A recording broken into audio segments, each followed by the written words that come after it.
Good day. Here is Lectures from the Desk. Today we're going to be talking about productivity and understanding how it is not purpose. Now, I've got an entire lecture series on what purpose is, on the difference between purpose and passion, and we'll talk about those in a month or two. But here we go. There's this myth about the full calendar that I want to talk about. And I think our entire culture has been built with this idea that the evidence of a life well lived is having a full calendar, having a lot to do, always having people around. And, I don't mean full in the sense of rich with genuine experience and relationship and meaning. I mean full in the measurable sense. I'm scheduled, optimized, producing visible output at a rate that says to everybody else, hey, to anybody who's looking, that the person is serious. This person has just got life by the horns and is just doing what they do. For the full calendar, the culture would say, oh man, you're important. You're busy. You matter. You're not wasting time. You really are taking advantage of every breath, right? That's what the full calendar says. And on the opposite side of that, the culture would say that a person who does not have a full calendar in this sense, who has margin or space, time that's not accounted for in terms of productivity, is quietly regarded as someone who's not yet figured out what they're supposed to be doing. And quite honestly, sometimes even called lazy. This is not an accident. It's the result of a specific set of cultural values that have been so thoroughly internalized that most people don't experience them as values, they experience them as reality. The idea of equating activity with meaning, the idea of output meaning worth, the idea of efficiency as virtue. These are not natural laws. They are cultural constructs. I know before everybody goes off the rails, oh, culture. No, that's what society's about. We learn to define things that we learn and define them the way we do based on how they're taught in the context of normal everyday life. And these constructs, they're constructs that serve specific economic interests. Because a person who has internalized the equation of output with I am worth something is a person who will work beyond what is healthy and in turn will consume at a rate that reflects their need for identity that consumption provides. So the productivity culture is this at its foundation: a consumption culture with a more admirable vocabulary.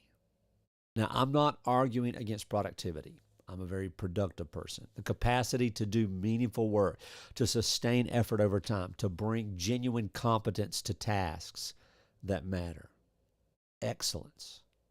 I mean, this is a real and valuable capacity. What I'm examining here in this conversation is the specific move by culture that has happened here, in which productivity has been promoted from a means to an end, into an end in itself. From something a person does in service of something that matters to them into something that defines whether the person matters at all. And that's not a small shift. It's the shift that produces the resume mask, that drives the exhaustion of perpetual achievement, and that makes rest feel like failure or lazy rather than repair. So think about purpose for a second. Genuine purpose. I mean, it's not the same thing as productivity. Purpose is not a quality of alignment between a person's actions and something that matters to them at the level of identity. Productivity is a measure of output. I should say purpose is, basically. And I define purpose in this way of knowing who you are and living as that person. Okay? So let me phrase that in the sense: purpose then of knowing who you are and living as that person is the quality of alignment. between what someone does and something that matters to them at the level of identity. So productivity is a measure of output. A person can be extraordinarily productive in service of something that is not theirs and does not align with who they actually are. And a person can be doing very, very little by the standard of productivity in the culture and be fully aligned with the thing that is most genuinely theirs. The question that always pops into my mind is, why does it matter to us what culture says, what mama says, what family says, what community says? But it does. The culture has almost entirely lost the ability to distinguish between these two conditions of being aligned and doing what you do as you, and being misaligned, but being aligned with the expectation that's flowing through the currents. One of these is measurable and one of them is not. And we have organized our values almost entirely around what can be measured. So think about busyness. Busyness serves a function that is rarely acknowledged, honestly. It's one of the most effective and most culturally sanctioned tools for what? For avoiding the specific question that genuine purpose requires a person to answer. What do I actually want? Not what should I be doing? Not what would impress the right people? Not what am I supposed to want given my background and education and the expectations of the community I belong to? What do I actually, genuinely, from somewhere real want? Most people, honestly, can't answer that question because they've not spent the serious time with it. They're capable of answering the question, but they don't. They don't spend the time with it because the busyness has been so complete and so continuous that the space in which the question would arise never comes. It never opens up. And when it threatens to open, as it does in transition periods, in moments of stillness, sometimes chaos, and the particular quality of a Sunday evening that many people who are high achievers dread, the busyness reasserts itself. Another commitment is added. Another project starts. The calendar fills again, and the question is deferred indefinitely. And the deferral is not arbitrary. The question is uncomfortable because in most people who've been operating from a productivity identity, the honest answer to what I do, to what do I actually want to do, is genuinely uncertain. They've been pursuing what the culture told them to want, or what their family expected them to want, or what the market rewarded them for wanting, or the interpretation of some spiritual life that they've been told is wrong for not wanting. And they've done this for long enough that their own desire has become difficult to locate, if not even, villainized. But it's been there. It's always been there. But it has been so consistently overwritten by the approved wanting that it requires a sustained and intentional encounter with stillness to become audible again. You can't hear it anymore. And that encounter, when you start to listen, feels so dangerous to a person whose sense of okayness is organized around being in motion and being busy. Busyness is also functioning. In many people, it's a substitute for, it's functioning for a specific quality of presence that genuine relationship and genuine creative work require. It is much easier to be busy than to be present. That's what I'm trying to say. And presence requires a quality of attention that busyness, just systematically prevents. It requires the willingness to be in an experience fully rather than in transit through it on the way to the next thing. It requires tolerating the fact that the moment you are in the movement, the moment you are in the moment that matters, not the one that comes after it. And a person who has organized their identity around continuous movement and production is rarely able to genuinely arrive in the moment they're actually in. They live in the there, not the here. People hate the here because the here is real. You can touch it, you can feel it, you can experience it. So we're always in the here, thinking about there, what we need to get done, what we're going to get done, who we're going to be, how we're going to arrive. When all that's done, then we'll be there. But the problem is we forget that that when we get to there, it's the new here, and we don't want to be here. So we're not able to be in the moment that we're actually in. Many people in that sense, they're present in the body and absent in quality. And the people around them feel this. They don't know it, but they feel it. Even when they can't name it, it's there.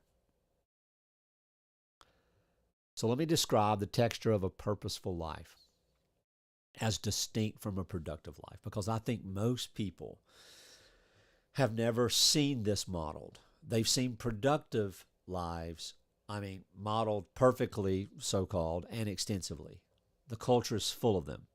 But the purposeful life, the one where output is a genuine expression of the person's identity and values and vision for what matters, rather than a performance of the identity that the culture has approved, is rare.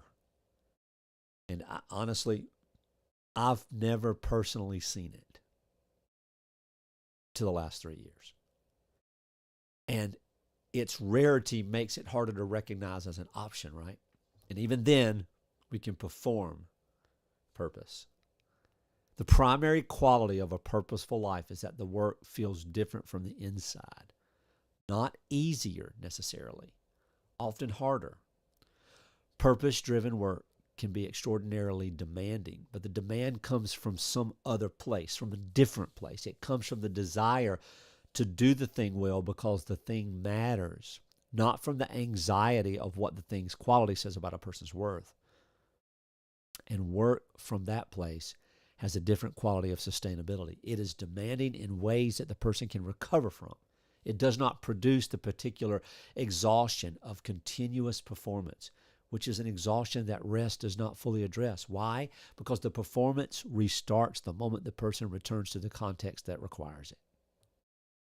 A purposeful life also has a different relationship to recognition. It's not an absence of it. People who are doing genuinely purposeful work often receive significant recognition, but the recognition is not what the work is for. And when it arrives, it lands differently. It is pleasant rather than necessary. It adds to something that's already present rather than temporary feeling something that's always empty.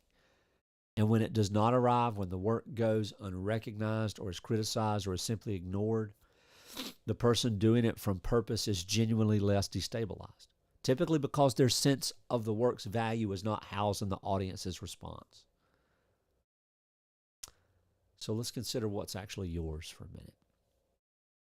The work of distinguishing productivity from purpose begins with a question I want to leave you with today. It's not something that can be answered quickly, and I'm not asking you to answer it right now. I'm asking you to sit with it long enough that a genuine response has time to surface underneath the approved response. The question is, if the work you were doing had no one to see it, no audience, no recognition, no external measure of its value, no metric by which it could be assessed as successful, would you still do it? Not out of discipline, out of desire. Because the thing itself is genuinely yours in a way that does not require confirmation from anything outside for it to be real. For some people, the answer is clearly yes. The work they do is aligned with something genuine in them, that the recognition is secondary, genuinely and not performative to when they do it. Those people are living from purpose. For most people, the honest answer is more complicated. Some of what they do is genuinely theirs. Other parts are maintained because of what they produce in terms of recognition, security, or the confirmation of who they are. And the work of a purposeful life is learning to identify which is which and moving incrementally and deliberately toward more of the former and less of the latter. That movement is not dramatic. It's not a kick open the door and charge hell with a water pistol type thing. It does not usually require the abandonment of everything and the construction of a new life from scratch. It requires the cultivation of increasingly honesty about the distinction between what is genuinely yours and what is performed. And that honesty, when it's applied consistently with genuine willingness to see what it brings up, what it reveals, what it shows, what's excavated, is one of the most productive things a person can do. Not in the sense the culture means by productive, in the sense that actually matters, in the sense that has value. That's to know who you are and to live every breath as you. It's possible. This is James. This is Unbound.